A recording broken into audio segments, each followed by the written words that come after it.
Hey there, welcome back. I am Evelyn from evelynd.com. I am a functional medicine nutritionist and a life coach. And today I am talking about a recent post that I shared to my email list about competing desires. So I use the example of weight loss, but basically this means that you want something, right? But then you also want something else. And so never the two shall meet, and they kind of conflict with each other. And it can, without clarity, this sort of existing confusion of competing desire can result in a lot of frustration and a lot of extremes on either side, which I will walk through a little bit on the post. I'll link it below so that you can review it, because there's a little cheat sheet at the end that I won't review now because it's too tiny to kind of read through. But it is something that you could use right now to kind of help get clarity. I use weight loss in the post just because that's kind of the field that I work the most in. But I've also worked with somebody in a client that is dealing with some career struggles. I've worked with somebody else who's kind of dealing with their finances. And for me personally, I have had this struggle and kind of this lack of clarity in my life around alcohol. And so just for example, I want to be on one hand, I want to be the kind of person that has a take it or leave it relationship with alcohol. Uh, but then I also want to be that kind of person that can have fun and that isn't rigid and that can just enjoy herself whenever she wants to and however she wants to. So there's a competing desire. And so what's important when we're on this path, and if it's weight loss, it's like, maybe it's like, I want to weigh a certain amount, or I want my body to look or feel a certain way, or I want to heal a condition. But I also don't want to have rigidity in the way I'm eating. And I don't want to be worrying about everything that I'm putting in my mouth. And I don't want to be in like on some sort of yo-yo diet pattern ever again. I hope if you're here, I hope that you agree with that. So it's not a zero-sum game. You can have both. It's just a matter of getting even more clear on what do you desire more. So I'm going to just talk through the blog post because I have a few graphics in there, including that cheat sheet, but I won't go over that here. And this can just help move the conversation along. Plus you'll get an idea for the post in more depth. So I'm going to share my screen as I do. And oh, hello, Zoom. Close that. And here we are. So here's the blog post. It's on evelynd.com. I will link it below.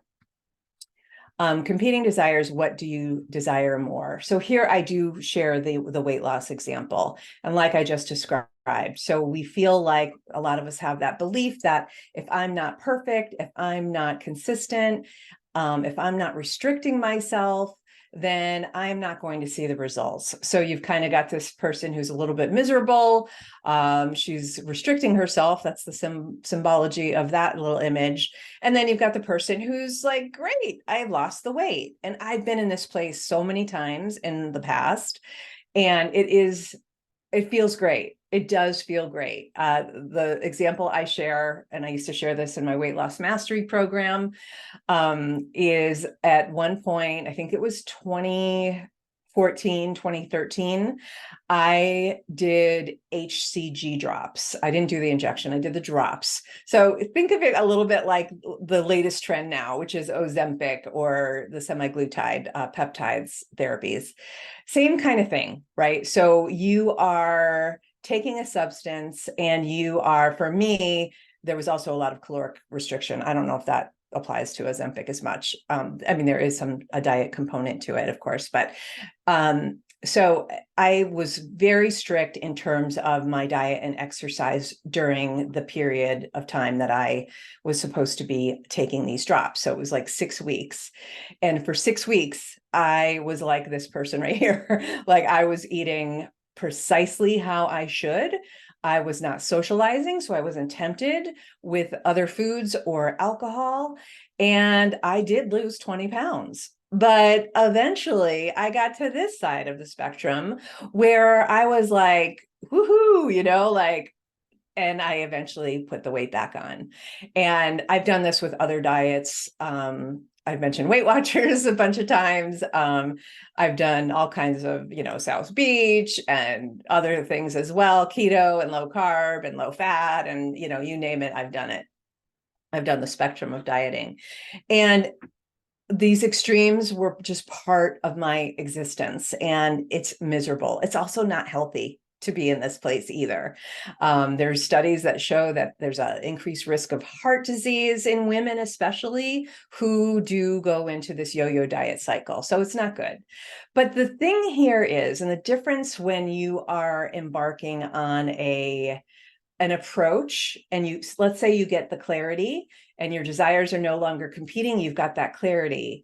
The difference in the approach that I take when I'm working with clients is we are doing the inner work. We are challenging the beliefs. We're challenging the stories in our mind that are bringing us to the extremes again. And we are coming back into our clarity focus of what we want to create. And for most of us, we want to create a sustainable lifestyle where it's effortless and we can have the body that we desire. We can be healthy. We can age well, but we are not in that restrictive, extreme diet rigidity place either. So it's kind of finding that moderate middle ground that I talk about a lot. So the first question to ask as you're going through this is, you've got your competing desire. Let's use well, we can use the alcohol, but let's use the weight loss just because it's spelled out in the blog post. Which do you desire more? And answer from a place not of lack, not of comparison, like I want to look like this supermodel or this celebrity or whatever. Get to a place of, kind of your heart knowing, what is it that I truly desire? And it might take some iterations of this to really get to that place. And that's okay, because you can always change and kind of pivot and course correct as you move through that into a more realistic, aligned, true place for you. So with weight loss, maybe it's like, I want to, kind of get to the place where I feel comfortable in my body. I want to fit into my clothes, let's say, size X clothes. And I want to feel good and I want to look good. And I don't want to hide when the cameras come out and people are taking their, pictures. I want to be able to love myself. And I want to also be able to enjoy the cake or enjoy the pasta if I go to Italy, or enjoy the glass or two of wine.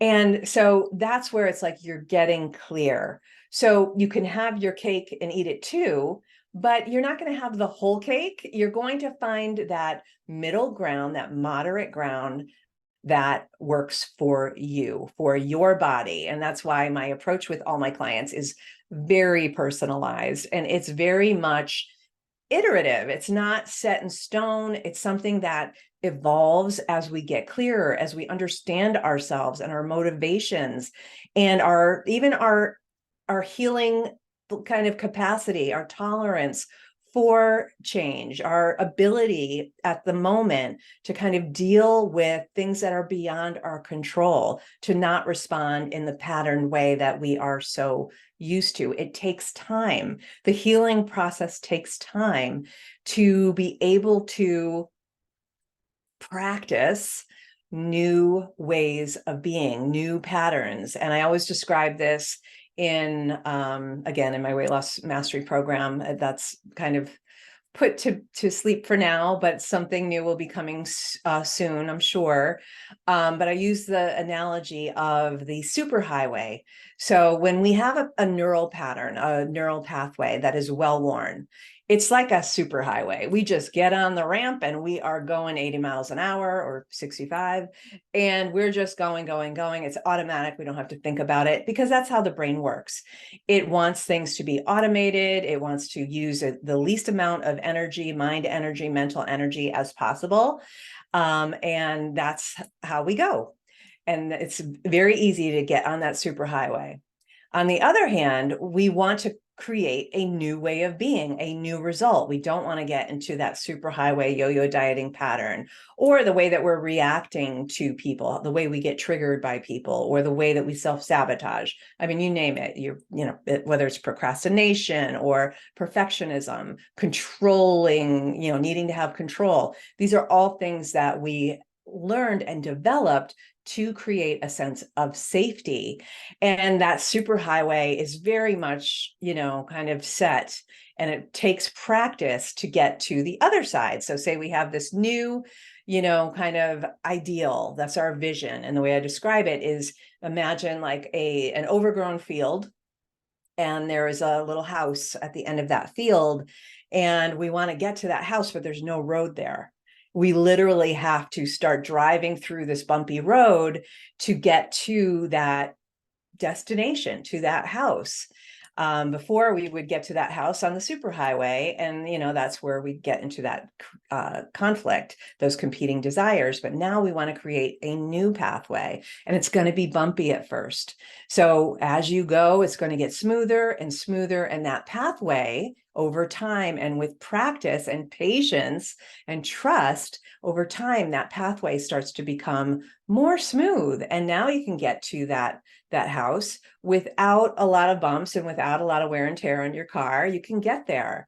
And as you ignore the superhighway, you abandon that superhighway of the old pattern, that highway starts to crack and crumble and overgrow, and it's no longer drivable. You've kind of abandoned the pathway of the old habit, and you've created a new one.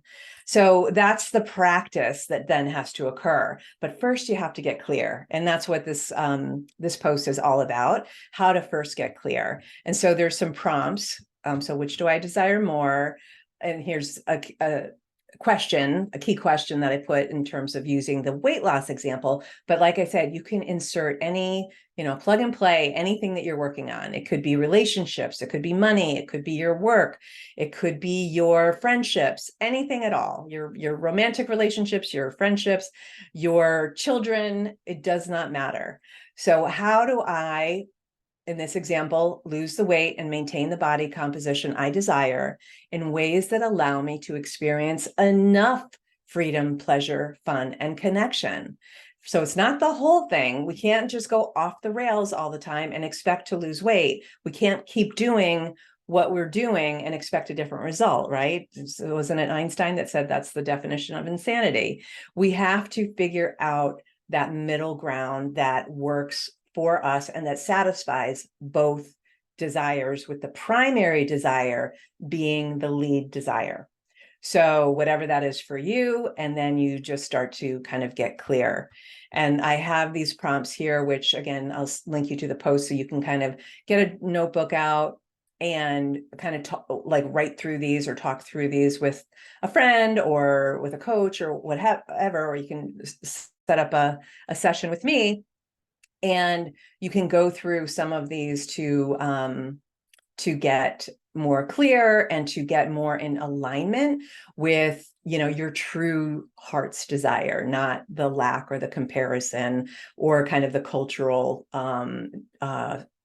definitions of whatever the success is, whether that be weight loss or financial or work or whatever. Really getting to what's true for you and letting go of all that other stuff.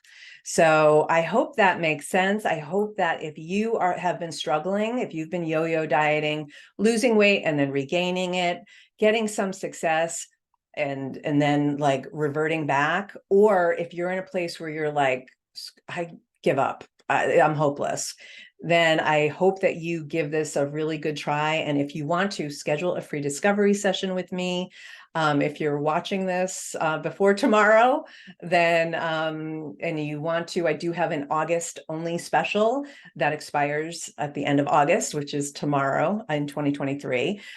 So you can find that information or just message me and I will get that to you. And I will see you soon. Have a good one.